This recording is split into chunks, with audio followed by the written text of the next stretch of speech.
Semoga yang subscribe diberikan rezeki melimpah dari jalan tak terduga.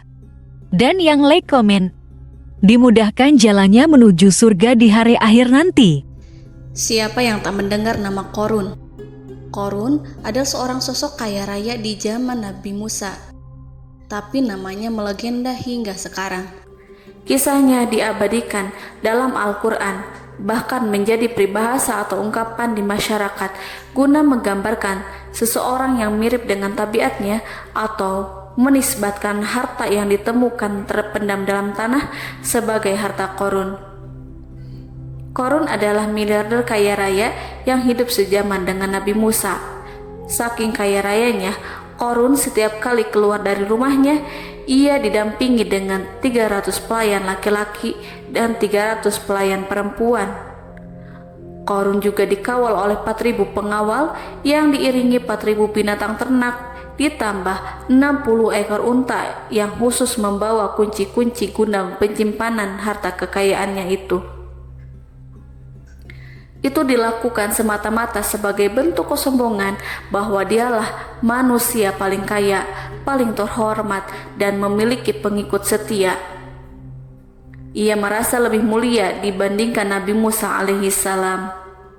Orang-orang tentu saja akan penasaran seberapa banyak harta kekayaan Qorun jika pengawal dan pembawa kunci gudang kekayaannya sebanyak itu. Lalu berapakah harta yang dimiliki Qorun yang disimpan dalam gudang-gudangnya tersebut? Sebelum saya melanjutkan, dimohon untuk menonton video ini sampai selesai supaya tidak ada kesalahpahaman dalam memahami isi cerita, serta mohon bantu channel ini semakin berkembang dengan cara tekan subscribe dan silahkan tinggalkan like serta komen positifnya. Semoga dukungan pemirsa Risalah Kehidupan bernilai pahala dan menjadi wasilah dimudahkannya segala urusan pemirsa sekalian. Pemirsa Risalah Kehidupan, di zaman sekarang banyak orang yang mengistilahkan rezeki yang tak terduga dengan istilah harta Qorun. Lalu dari manakah sumber harta kekayaan Qorun yang sangat luar biasa itu? Serta di manakah Qorun dan hartanya ditenggelamkan? Siapakah Qorun dan bagaimana kisahnya dengan Nabi Musa? Qorun merupakan kaum Nabi Musa alaihissalam. Disebutkan oleh Ibnu Jurayj, nama lengkap Qorun adalah Qorun ibnu Yashar, ibnu Qahis, ibnu Lawi, ibnu Yakub. Ia merupakan putra paman atau sepupu Nabi Musa alaihissalam. Pasalnya, Nabi Musa alaihissalam sendiri adalah putra Imran, sedangkan Imran adalah putra Qahis. Dengan kata lain, Qorun masih satu kakek dengan Nabi Musa alaihissalam, yakni kakek Qahis. Ia adalah umat Nabi Musa yang taat. Tidak hanya memiliki banyak harta, Qorun juga termasuk orang yang cerdas dan berilmu. Ia menguasai ilmu duniawi dan ilmu ukhrawi, dan tercatat bahwa Qorun adalah ahli di bidang kimia. Dirinya tercatat sebagai ahli kitab Taurat setelah Nabi Musa. Kepandaian Qorun dalam ilmu agama membuat dirinya sering disebut dengan ilmu nawir atau orang yang memberi cahaya dan penerangan. Suaranya terkenal merdu dalam membaca kitab Taurat. Selain itu, Qorun juga lihai dalam berbisnis. Ia mengetahui trik investasi yang menguntungkan serta jalur perdagangan internasional yang strategis di zamannya. Kekayaan Qorun begitu banyak sebagaimana tercatat dalam surat Al-Qasas ayat 76. Sesungguhnya Qorun termasuk kaum Musa, tetapi dia berlaku aniaya terhadap mereka. Kami telah menganugerahkan kepadanya pembendaharaan harta yang kunci-kuncinya sungguh berat dipikul oleh sejumlah orang-orang yang kuat. Dalam riwayat Khaisamah disebutkan, untuk mengangkut kunci gudang kekayaan Qorun dibutuhkan 60 bigol atau sejenis kuda kecil. Ukuran kuncinya sebesar jari, bahannya terbuat dari kulit dan setiap kunci digunakan untuk satu gudang. Maka keluarlah Qorun kepada kaumnya dalam kemegahannya. Para ulama tafsir menjelaskan Qorun keluar dengan baju mewah diiringi dengan 300 gadis berbaju merah dan 4.000 kendaraan kuda. Tak heran iring-iringan Korun itu mengundang decak kagum mereka yang gandrung terhadap harta kekayaan. Sebagaimana yang terekam dalam Al-Quran, moga-moga kiranya kita mempunyai seperti apa yang telah diberikan kepada Korun. Sesungguhnya ia benar-benar mempunyai keberuntungan yang besar. Quran Surat Al-Qasas ayat 79. Namun tak sedikit kaumnya yang mengingatkan, dan ingatlah ketika kaumnya berkata, "Janganlah engkau terlalu bangga. Sesungguhnya Allah tidak menyukai orang-orang yang terlalu membanggakan diri," atau disebut farihin. Sebagian ulama menafsirkan istilah farihin di sana juga berarti takabur atau zolim, berbuat kerusakan, arogan, dan tidak mau bersyukur terhadap nikmat. Korun dikisahkan memiliki ribuan gudang yang berisikan emas dan perak. Bila keluar rumah, Korun selalu berpakaian mewah dan dikawal oleh 600 pelayan. Ia diiringi 4.000 ekor kuda dan 60 ekor unta yang membawa kunci-kunci gudang kekayaannya. Namun sayang seribu sayang, Korun kemudian membangkang pada Nabi Musa dan menjadi pengikut setia Fir'aun.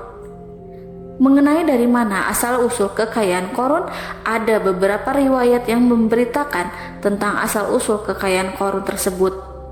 Sumber pertama menyebutkan bahwa jauh sebelum memiliki kekayaan, Korun hanyalah seorang lelaki miskin yang tidak mampu menafkahi keluarganya sendiri. Anaknya sangat banyak. Lalu, suatu hari ketika Korun datang kepada Nabi Musa, ia meminta Nabi Musa alaihissalam untuk mendoakannya agar Allah memberikan harta benda yang banyak. Korun juga meminta Nabi Musa mengajarinya ilmu kimia dan ilmu-ilmu kehidupan lainnya. Korun dikenal sebagai orang yang soleh dan mengikuti ajaran Ibrahim dengan baik, sehingga tanpa pikir panjang Nabi Musa alaihissalam menyetujui permintaannya. Allah Subhanahu wa Ta'ala mengabulkan doa Nabi Musa. Korun diberikan kecerdasan luar biasa dan menguasai ilmu yang telah diajarkan kepadanya. Korun menguasai teori dan praktik pembuatan emas permata dan beragam perhiasan mewah lainnya. Ia juga pakar dalam ilmu arsitektur rancangan bangunan, penataan kota, dan lain sebagainya. Tidak lama setelah itu, hidupnya berubah. Korun pun hidup dengan bergelimbang harta. Ribuan gudang yang dimilikinya penuh dengan emas dan perak. Namun sayangnya, keberuntungan yang didapatkannya membuatnya gelap mata. Korun mulai hidup dengan penuh pamer, keangkuhan, dan penuh kesombongan. Kekayaan yang telah diberikan oleh Allah Subhanahu wa Ta'ala membuatnya lupa dengan Sang Maha Pemberi. Korun merasa lebih terhormat dan mulia dibandingkan Nabi Musa. Ia pun akhirnya membelot dan durhaka pada Nabi Musa. Ia mengingkari janji-janjinya dahulu dan beralih menjadi pengikut Fir'aun yang setia. Loyalitas Korun terhadap Fir'aun membuatnya diangkat menjadi kepala mandor yang membawahi ribuan pekerja. Dikisahkan bahwa Korun bersikap semena-mena terhadap para pekerja. Ia tega memotong upah mereka. Ia melakukan korupsi demi membangun istana dan kemegahannya sendiri, dan untuk membangun gudang-gudang penyimpanan harta yang telah ia kumpulkan jauh-jauh hari.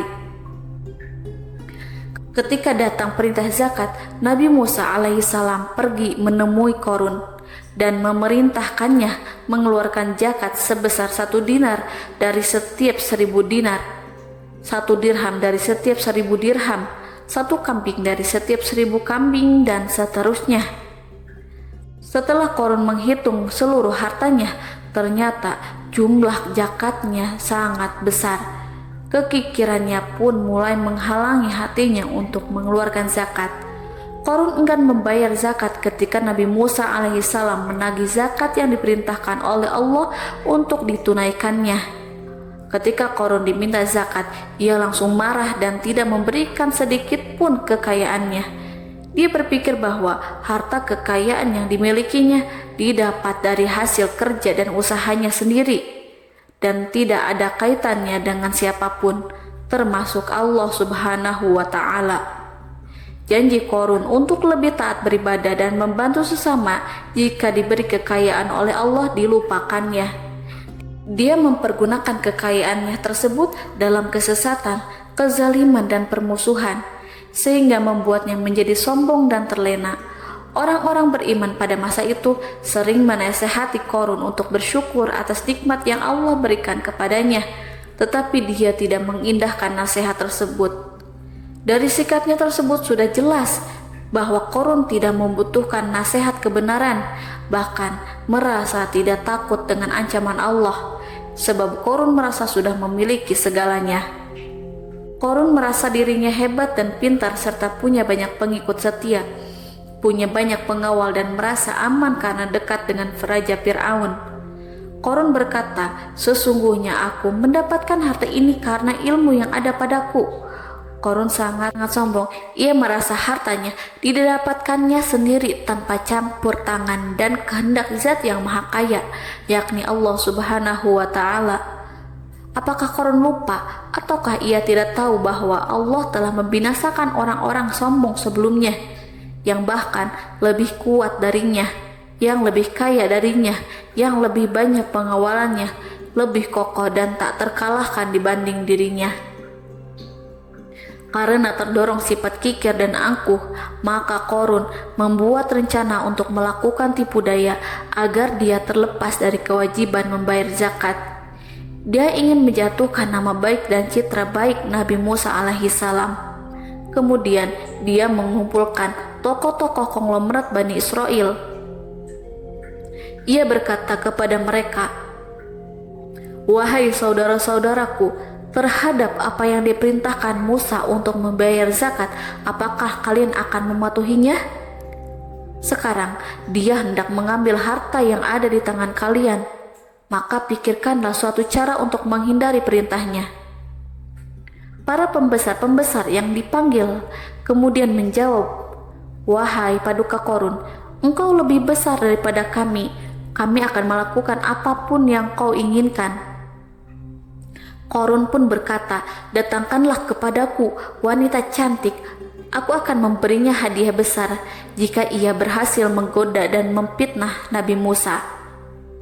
Ketika wanita cantik yang diinginkan datang, Korun memberikan kepadanya uang muka sebagai jaminan. Ia akan membayarkan seluruh yang dijanjikan ketika berhasil menjalankan misinya. Bukan hanya itu, Korun pun berjanji akan menjadikan wanita ini sebagai istrinya.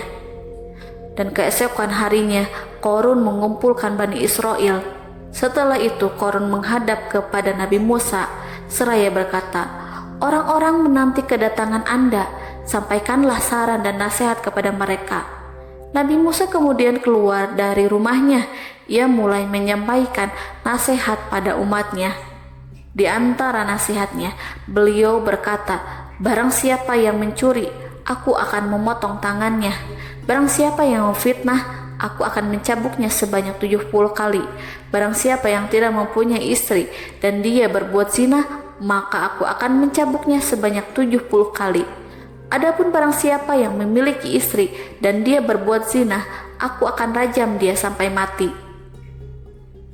Korun kemudian berkata, "Apakah ini juga berlaku untuk Anda jika Anda sendiri yang berbuat zina? Apakah Anda akan menerima hukumannya?" Kemudian Nabi Musa menjawab, "Ya, meskipun saya sendiri yang melakukannya." Maka kemudian Korun memanggil wanita yang telah dibayarnya. Wanita itu berdiri di depan Nabi Musa dan Bani Israel yang telah berkumpul. Dia mengaku sedang hamil karena telah berhubungan badan dengan Nabi Musa. Maka marahlah Nabi Musa atas fitnah kejam yang diarahkan kepadanya. Kemudian Nabi Musa melakukan sholat 2 rakaat, lalu mendatangi wanita itu dan menyumpahnya agar mengatakan siapa yang menyuruhnya. Wanita itu menjadi ketakutan. Ia gemetar di depan Nabi Musa dan dia mengaku bahwa yang menyuruhnya adalah Korun. Lalu wanita itu bertaubat dan meminta maaf kepada Nabi Musa. Seketika Nabi Musa bersujud seraya berdoa kepada Allah untuk menimpakan azab kepada Qarun. Allah memberi wahyu kepada Nabi Musa bahwa bumi telah dijadikan tunduk kepada perintah Nabi Musa. Kemudian Nabi Musa berkata kepada bumi, "Wahai bumi, telanlah Qarun beserta kekayaannya, habiskanlah semua." Kala itu Allah menurunkan wahyu kepada Nabi Musa alaihissalam untuk memerintah bumi apapun yang diinginkannya. Begitu Nabi Musa alaihissalam datang dengan wajah sangat marah, barulah Qarun merajuk, "Wahai Musa, sayangilah aku." Sementara Nabi Musa alaihissalam tak bergeming. Beliau lantas berkata pada bumi, "Wahai bumi, ambillah mereka." Seketika rumah Qarun mulai bergetar. Qarun dan antek-anteknya mulai dibenamkan hingga bagian lututnya. Rumahnya ikut turun sedalam lutut. Qarun kembali merajuk, "Sayangilah aku Musa." Rumahnya kembali berguncang. Kini Qarun dan kawan-kawannya kembali terbenam hingga bagian pusar. Demikian pula rumahnya. Qarun terus merajuk, "Wahai Musa, sayangilah aku." Sementara Nabi Musa alaihissalam kembali meminta bumi, "Wahai bumi, ambillah mereka." Rumah Qarun berguncang lagi, sementara Qarun dan kawan-kawannya terus terbenam hingga bagian tenggorokannya. Demikian pula rumahnya. Qarun lagi-lagi menjerit, "Wahai Musa, sayangilah aku." Namun Nabi Musa alaihissalam tak bergeming. Beliau terus meminta bumi menelannya, hingga akhirnya Qarun dan kawan-kawannya hilang seluruhnya ditelan bumi. Tak lama setelah itu, Allah pun berkata, "Wahai Musa, apa yang membuatmu bersikap demikian? Padahal demi kemuliaanku, andai dia Qarun berdoa kepadaku, niscaya aku akan rahmati. Maka kami benamkan dia beserta rumahnya ke dalam bumi, maka tidak ada baginya satu golongan pun yang akan menolongnya selain Allah, dan dia tidak termasuk orang-orang yang dapat membela diri." Quran Surat Al-Qasas ayat 81. Lalu di manakah lokasi ditenggelamkannya Qarun beserta harta bendanya? Konon berdasarkan kepercayaan beberapa masyarakat setempat, Qarun ditenggelamkan di sekitar sungai atau danau Moris yang terletak di kota Fayum, negara Mesir. Qarun konon mendirikan istana, dan di tempat itu pula ia ditenggelamkan. Dahulu Qarun berkeinginan membangun sebuah istana, namun tidak diizinkan oleh Fir'aun jika istana itu dibangun di samping istana Fir'aun. Terlebih Qarun juga tidak ingin membangun istana di tengah pemukiman Bani Israel yang terletak di tanah Jasan. Fir'aun pun memberikan tanah di wilayah Fayum. Kemudian di tepi sungai Fayum inilah Qarun membangun istananya yang megah, dan di dalamnya membangun Al-Kunuz atau gudang penyimpanan harta berisi emas dan perak. Salah satu bukti arkeologis yang dapat dijumpai di lokasi tersebut adalah runtuhan bangunan yang diduga sebagai tempat tinggal Qarun yang berjarak sekitar 2 km dari Danau Qarun. Menurut beberapa sumber, bangunan yang masih berdiri kokoh tersebut adalah benteng yang dibangun oleh Qarun. Namun, ada juga yang mengatakan bahwa bangunan tersebut adalah tempat tinggalnya. Wallahu a'lam bishawab.